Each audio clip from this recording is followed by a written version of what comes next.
Salut, bonjour à tous les vapotos, c'est Jerry Baba et vous êtes dans le bistrot de l'instant vape. Aujourd'hui, on plonge dans le monde des pods e-cigarettes, ces appareils compacts qui sont devenus incontournables dans l'univers de la vape. Et comme vous le savez, je classe mes vidéos du bistrot par catégorie de connaissances, disons. Donc aujourd'hui, ce sera la base.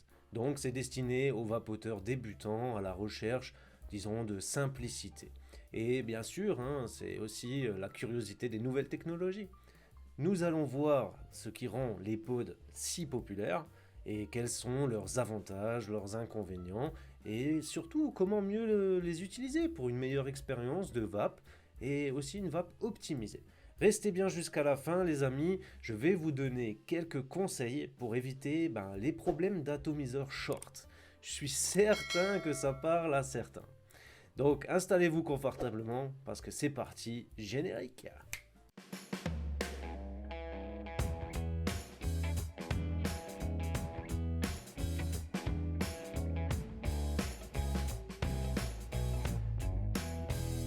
Les amis, tout d'abord, on va commencer par qu'est-ce qu'un pod e-cigarette. Pour simplifier, un pod, c'est une version compacte et épurée de la cigarette électronique. Rien de plus, rien de moins. Par contre, contrairement aux modes, qui sont plus volumineux, les pods sont conçus pour la portabilité, la simplicité et on va dire une vape discrète. Ils sont particulièrement populaires auprès des débutants et des vapoteurs qui recherchent, disons, quelque chose de léger, quelque chose de facile à utiliser. Mais aussi, il ne faut pas oublier, ceux qui aiment les solutions un peu prêtes à l'emploi. Les pods, en gros, sont composés de deux éléments principaux. On retrouve le corps, où l'on a la batterie, qui peut être intégrée et rechargeable par câble USB-C, bien souvent, ou alors, ça peut être aussi une batterie externe, ce qu'on appelle un ACU, voilà, une pile, tout simplement. Voilà, ça c'est la pile, c'est l'ACU, et d'ailleurs, je vais vous faire une vidéo dédiée sur les ACU très prochainement, donc soyez certains de bien être abonné à la chaîne, et de cocher la petite cloche pour bien être notifié des prochaines vidéos. Ensuite, la deuxième partie, c'est quoi? C'est une cartouche ou un réservoir qui contient le e-liquide. Sans transition, cela me permet de vous parler en fait des différents pods disponibles. Il existe principalement trois catégories de pods. On va commencer par les pods ouverts, pods fermés et ensuite les pods qui sont hybrides. Donc les pods ouverts. Alors, ils permettent en quelque sorte, si vous voulez, de remplir manuellement le réservoir.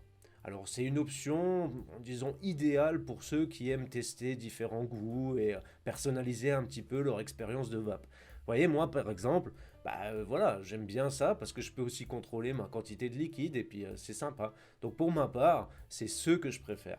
Car ils sont mis à mi-chemin, disons, entre les modes classiques et le pod. Ça, c'est intéressant. Donc ici, on a par exemple la B60 Aegis 2 de chez GeekVap, qui est petite, discrète, et puis très très stylée. Donc ouais, j'adore carrément. Ensuite, on va avoir les pods fermés. Eux sont prêts à l'emploi, si vous voulez.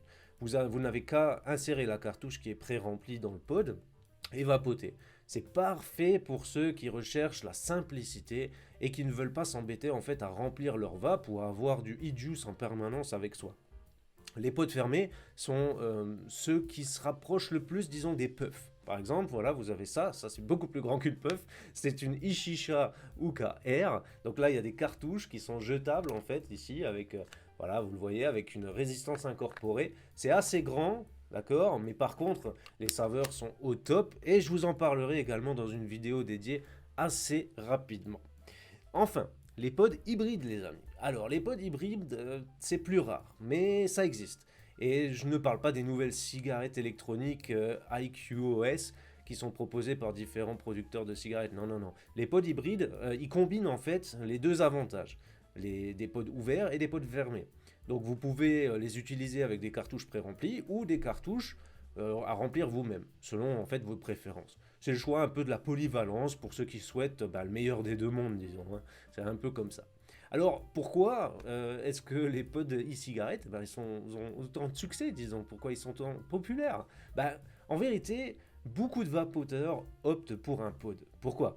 Parce que la réponse, elle est simple. C'est leur simplicité d'utilisation, principalement. Vous n'avez pas besoin de passer des heures à configurer votre appareil, soit à avoir des réglages complexes avec un bac plus 5. Non, non, non, non, non. Vous n'avez rien, pas de menu caché. Donc, voilà, les nouveaux modèles, Ils sont d'ailleurs plutôt sympas parce qu'en plus, ils ont un système de vape automatique. Donc vous aspirez et ça fonctionne. Voilà.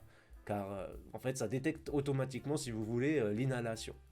Alors il y a un autre facteur aussi qui fait leur popularité, bah, c'est leur portabilité. Parce que grâce à leur petite taille, bah, vous pouvez les emporter partout sans problème. Mais ce n'est pas tout, on peut rajouter encore des choses. On peut également souligner bah, le design, qui est souvent très soigné, moderne, discret, super sympa. Et ça les rend super et parfaits bah, pour ceux qui cherchent un peu une expérience, on va dire, un peu élégante comme ça, ou voire minimaliste, hein. Et puis, bah, les pods sont aussi connus pour offrir une vape de qualité, avec un taux de nicotine élevé, en utilisant par exemple du sel de nicotine. Alors, si vous ne le savez pas, les sels de nicotine, bah, ils permettent en fait une absorption plus rapide de la nicotine. Et donc, c'est particulièrement utile pour les personnes qui cherchent une alternative efficace à la cigarette traditionnelle. Et puis, bien sûr, ben, comme tout produit, les pods e-cigarettes, ben, ils ont leurs avantages, mais ils ont aussi leurs inconvénients. Alors, on va commencer par parler ben, principalement d'abord des avantages. Les avantages, c'est clair, ils sont compacts et ils sont portables, donc souvent légers et discrets. Hein, ça dépend néanmoins du design, hein, ça dépend de chacun quand même. Mais bon, ils sont parfaits en fait pour vapoter en déplacement, c'est super pratique. Et puis il y a une réelle simplicité d'utilisation, donc très souvent pas de réglage complexe, les pods sont super intuitifs et ils sont adaptés aux débutants. Et comme je l'ai dit, bah, ils ont une bonne absorption de la nicotine, notamment grâce au sel de nicotine. Donc, les pods là, ils offrent une sensation proche de celle de la cigarette. Donc, super pour arrêter la clope. Maintenant, parlons des inconvénients, parce que bah, il y en a aussi, hein. Alors, de un, l'autonomie, qui bah, malheureusement est limitée. Les batteries internes des pods bah, ne sont pas aussi puissantes que celles des mods. Donc du coup, ben, si vous êtes un vapoteur intensif, un peu comme Bibi, ben, vous devrez peut-être les recharger plus souvent.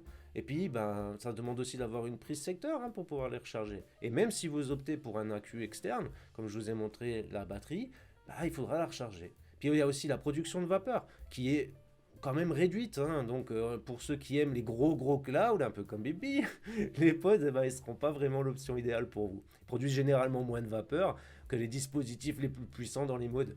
Donc même si c'est sûr et certain que le mode a une production de vapeur très correcte, ça ne fera pas le boulot, à mon avis, ça ne fera pas le taf. Et puis pour finir, il y a le coût, notamment le coût des cartouches, parce que particulièrement, ils sont super chers. Si vous utilisez des pods fermés, le coût des cartouches pré-remplies peut s'accumuler avec le temps. Donc, c'est un peu chaud. Voilà pour les avantages et les inconvénients, les amis. Comme promis en début de vidéo, je vais vous donner quelques petits conseils pour bien entretenir votre pod. Oui, alors, il faut entretenir votre pod. Ça, c'est un fait. Comme n'importe quelle vape, hein. C'est essentiel pour une vape saine et en sécurité. Donc, même si les appareils pod sont conçus pour être simples à utiliser, un peu d'entretien ne leur fera pas de mal. Je vous conseille donc de nettoyer régulièrement la connexion entre le pod et la batterie pour éviter les faux contacts. Cela va éviter les atomiseurs short par exemple, ce qui est un vrai problème récurrent sur les pods. Il s'agit d'une perte de connexion entre la cartouche et la batterie. Donc prenez toujours un coton doux, un coton-tige par exemple, et vous enlevez le surplus de condensation qui se trouve dans l'encoche de la cartouche, en fait, hein, dans l'encoche de la cartouche. Ça devrait normalement régler une partie du problème. Si vous utilisez des pods ouverts, veillez à changer régulièrement votre e-liquide, les copains, parce qu'il faut conserver des saveurs optimales sur les e-liquides. Et bien sûr, surveillez l'état de votre résistance, parce que votre résistance, elle doit être changée de temps en temps. Vous ne pouvez pas vaper indéfiniment dessus, ça serait trop beau. Donc si vous voulez une vape agréable, modifiez, changez vos résistances tout le temps. Vous pouvez prendre un petit morceau d'essuie-tout et le rouler si vous voulez un peu finement et vous le passez en fait dans le drip tip, hein, à hauteur de la résistance. Vous le passez dans le trou. Et s'il ressort avec des petits points noirs, c'est que votre résistance elle commence à fatiguer. Si elle ressort très noire, alors vous la changez direct, hein, parce que là c'est pas bon.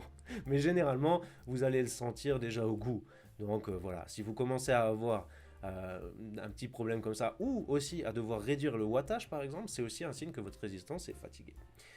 Voilà mes petits vapotos, bon c'était tout aujourd'hui pour cette vidéo, j'espère que vous avez appris quelque chose de nouveau sur les pods e-cigarettes. Si cette vidéo vous a plu, vous a été utile et que le format vous plaît, pensez à mettre un petit pouce bleu à la vidéo, à vous abonner à la chaîne parce que ça aide énormément Et surtout, à cliquer la petite cloche, hein, les copains, pour ne rien manquer des prochaines vidéos qui vont arriver bientôt. D'autres vidéos vous attendent aussi dans le catalogue, donc vous pouvez aussi aller jeter un petit coup d'œil. N'hésitez pas à regarder. Puis moi, je vous dis à très bientôt, mes vapotos. Des petits bisous et surtout une bonne vape à tous. Ciao.